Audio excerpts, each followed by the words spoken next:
Is good, everybody. We're going to dive right into this Q&A that came by way of Nick in a conversation on one of my videos. And he was asking about training frequency for the natural bodybuilder. It was an excellent question, and I think it's one that really deserves a lot of attention. So there's people that advocate, hitting your body parts twice per week. People advocate hitting it once per week. Heck, there's some people that even talk about hitting it 3 times a week. I'm not even going to touch on the 3 times a week because I'm sorry, that's just ridiculous no matter who you are. But let's go with the 2 times per week. The idea is, say for example, you hit chest on Monday, you'd hit it again on Thursday. You'd hit back on Tuesday and hit it back again on Friday, legs on Wednesday, and then legs again on Saturday. Of course, accessory movement interspersed within there or whatever. Because, you basically healed up after about those 3 days. Well, I'm going to tell you from experience, I've done both. There's anecdotal evidence that both have their advantages and disadvantages, but I'm going to tell you what I think works best for the natural, as well as a natural who's already a little bit past his prime. First of all, I'm 48 years old, so I honestly don't know what program's going to work best for me to put on a lot of size, because I think my size days are way gone. I'm going to be able to put on some, but I'm not going to be able to put on a lot. I think my biggest regret about being a bodybuilder is that I didn't become a bodybuilder when I really wanted to, when I should have, and I would have been in my 20s. I was too busy being a typical fucking Marine, drinking my balls off, smoking way too much, and yeah, I was PTing, but I wasn't eating what I should have been eating. So anyway, let's forget all of that. When I really dove into this bodybuilding lifestyle and trying to do it with well, I did it the wrong way because I didn't hire a coach when I really got into it. All right, so what I was doing was I was doing everything I could to find stuff off of YouTube, and there's a lot of great information off of YouTube. Great information. I do not have an exercise regimen that I did not learn at least some of the exercises from Eddie Active, otherwise known as Eddie Ung, who won a Natty O, I want to say in 2015. So, again, a lot of great information. But I also took the workout split of Chris Bumstead. He had one video up there about his workout split where he was hitting each body part twice per week. And it was like that. It was Monday was, I want to say, like chest and shoulders and triceps or something like that. And then back traps and something or other, and biceps on Tuesday, and then legs and abs or something like that on Wednesday. And then rinse, lather, repeat Friday, Saturday, Sunday, or whatever. He might have actually taken a day off and done Friday, Saturday, Sunday. I really don't remember, but I do not go to the gym on Sunday. That's my day to be in church, and I just don't do it. So I did all of that, and I was getting decent results, but I can tell you right now, I was just constantly in a state of fatigue, and my life revolved around going to the gym. Now, if I mentioned a minute ago, I didn't have a coach for my first decent year of bodybuilding. 2019 was not even a good year of bodybuilding. It was just a year I got my feet wet. 2020 was a good year for me in bodybuilding, but it wasn't my best year. It was a good year as in I actually buckled down and I actually had the physique of a natural competitor, and I looked good. I didn't place as well as I would have liked to have, but considering it was my first serious competition, I'm okay with it, okay? Excuse me. But I finally hired a coach after that, and my coach, now I only hired Rob Goodwin as my diet coach, but we became friends. He really saw something in me that he didn't see in other competitors at my age, necessarily. He saw me actually wanting to do this and putting in the work. So, he didn't give me, he gave me workout advice, and he even gave me some workouts to do, but he gave me some great advice. He's like, Chris, you are overtraining. You're not a genetic freak. Okay, I'm not. You're not on gear, and you're in your late 40s. There's only so much your body can do. Your body needs time to recover from the intense workouts you're giving them. Okay. So I listened. And then I started hitting each body part once per week. And I like to say that I've grown because I definitely see bigger muscles. Approaching a railroad crossing. Yeah, I don't need to hear that. Okay. So I definitely got bigger muscles. And My lifts are better. I have not. Now, see, there's a lot of folks that'll do like the DEXA scans, and they'll do like, they'll even do measurements and stuff like that. And I guess I could have done measurements, you know, with tape measure and stuff, but I never even did that to really care, to be honest with you, because I'm not worried about some of those things that maybe I should be worrying about as a bodybuilder. I'm worried about what I look like in the mirror, and I'm worried about what the judges are going to see. The judges aren't taking a tape measure and going, oh, well, Chris's arms grew by 3/4 of an inch, so he won. They're looking at Chris going, damn, he looks pretty good, almost naked. That's what I'm doing, right? And so by going once per week, you know, 1 day per week per body part, I've noticed that I can lift a lot more intensely. I've noticed I can really engage the muscles a lot more. And then when I go back in the next week, I can normally, now if I have a bad day, which are rare, but normally I can do even better than the week before. You know, I can add a little bit more weight. I can do a little bit more rest pause stuff. I can really emphasize the negative better. Every workout seems to be a little bit better than the one before. All right, so that's where I think the giving myself more time to rest has come into play. Now, again, I think there's anecdotal evidence that both are okay. All right. However, pause for effect, I truly believe as a natural, you are going to get your better bang for your buck to just go 1 day per week per body part. Okay, so my split now is like this. On Monday, I do legs, calves, and I do obliques. All right. And then on Tuesday, I do shoulders, triceps, lower abs. On Wednesday, I do back, traps, and rear delts. I don't do abs on that day because I've already got enough going on with the 3 different body parts. Thursday, I take that day off.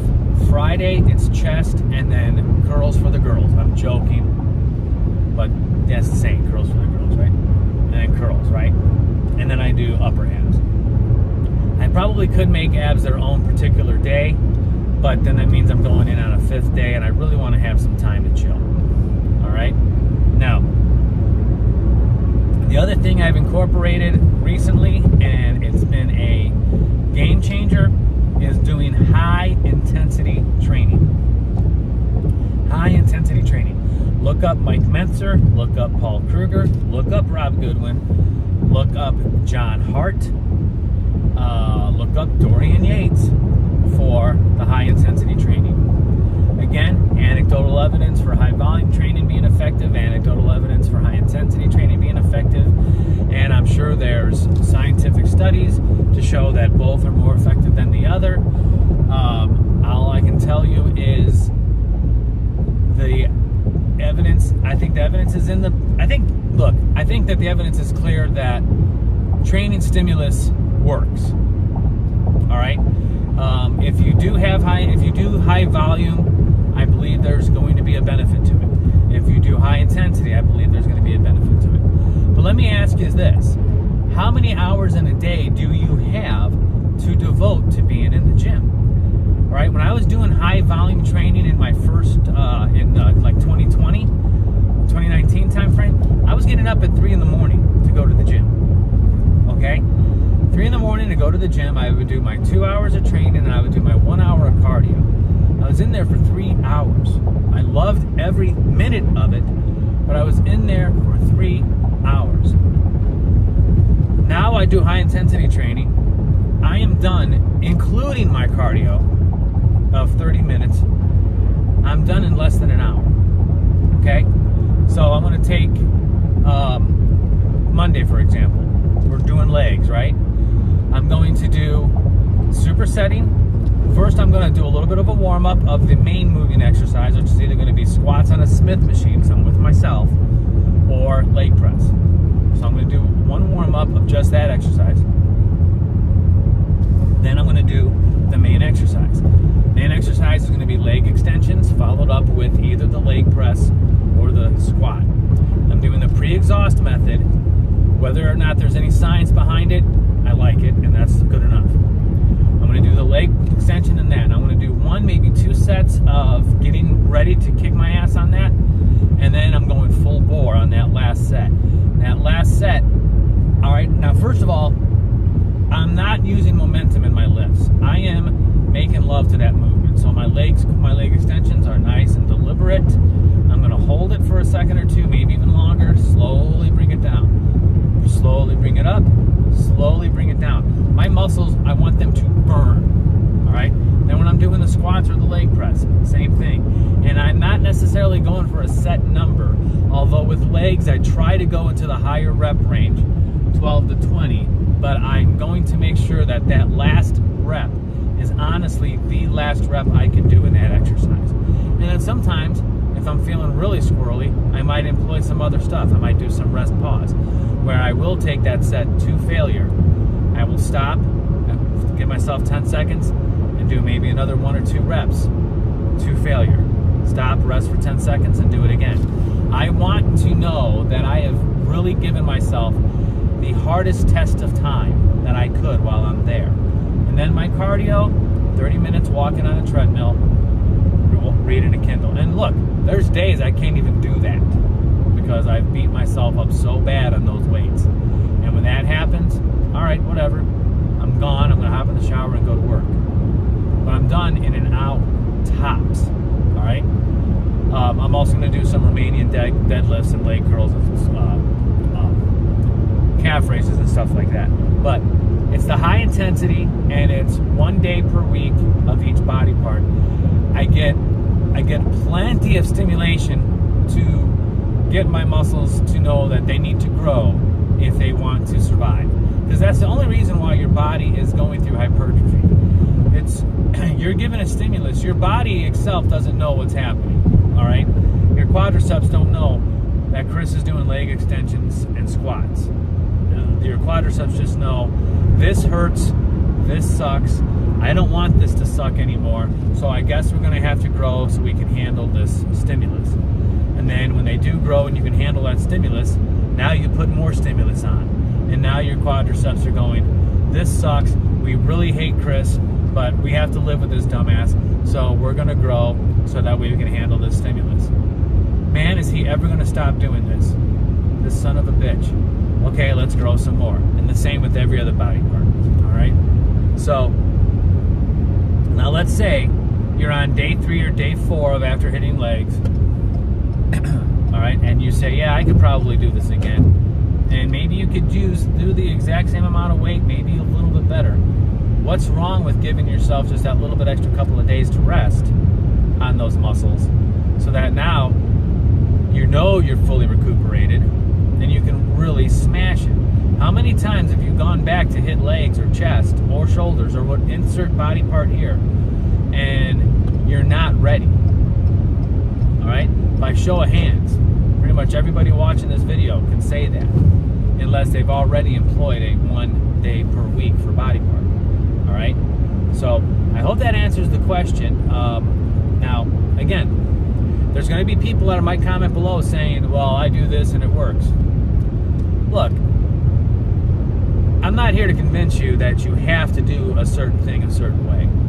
The problem with the internet is that we put ourselves in these camps that we just cannot think outside of those boxes. All right? I personally believe that high intensity is the best way to go. If you become one of my clients, I will at some point prescribe you with high intensity training. Maybe not right away, because maybe at the point where you're at, your body can't handle that, so we might have to do not high volume, but a little bit more volume, just to get those muscles ready and get your body prepared for the onslaught we're going to do. All right? But you know, there's going to be people that are going to tell me, oh no, you got to do 5x5, you got to do the German volume training, blah, blah, blah, blah, blah. Look, I'm not here to argue with you. I'm here to tell you what I believe works best and why I believe it works best. All right? If you think that something else works best and it is working for you, you have nothing but my best wishes, and I love you, and I wish nothing but the best for you. I'm just telling you what I think and from experience for myself. Also, as an older man who's not taking any sort of performance-enhancing drugs, I'm not on TRT. And there's, you know, so many different reasons for that. I just feel, well, if I'm going to do what I'm going to do, this is it. So, there you go. Now, that's another thing that I want to bring up. A lot of folks that are natty, look, folks, if you're a natural bodybuilder, I hate to tell you this, but you just do not have the recovery ability that a lot of your heroes who aren't natural do. And that's not to take anything away from those people, all right?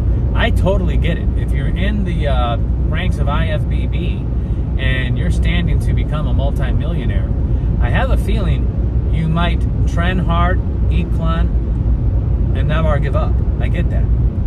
I get it. If you're a natural, however, those things just aren't in your repertoire, so you're not going to have the recovery ability as somebody who has exogenous hormones in their bloodstream. So just figure that out and go with that. All right. If you want to be that mass monster, you might have to drop the natty part. I won't condone it because there's religious reasons as to why I don't use performance enhancing drugs. But that's, again, just because I have those beliefs doesn't mean everyone else does, and I'm not gonna damn them to hell for it. You know what I'm saying? All right. So I hope that answers your question. I really am very thankful for Nick for asking that question. If you guys got a question, comment below, man. This is our community. This isn't just Chris Crowley talking all about himself all day. In fact, that's not what this is at all. This is about me sharing my passion for natural bodybuilding and overall health, because I want you to enjoy the longest health span you can possibly enjoy by enjoying the benefits of natural bodybuilding. So, link in the description below for my ebook. It's a free download. Yes, I will be sending you emails. You can unsubscribe at any time. I also have a free 30-minute consult where we can discuss goals, come up with a game plan, and then I would love to be your coach and be a part of your fitness journey. So check out DesireForIron.com. You can use Desire10, all one word, Desire and the number 10 at checkout for 10% off of the services I provide. Share this video with a friend. Be sure to like and comment below. If you like that video, be sure to check out this bad boy right here, and I'll see you at the next one.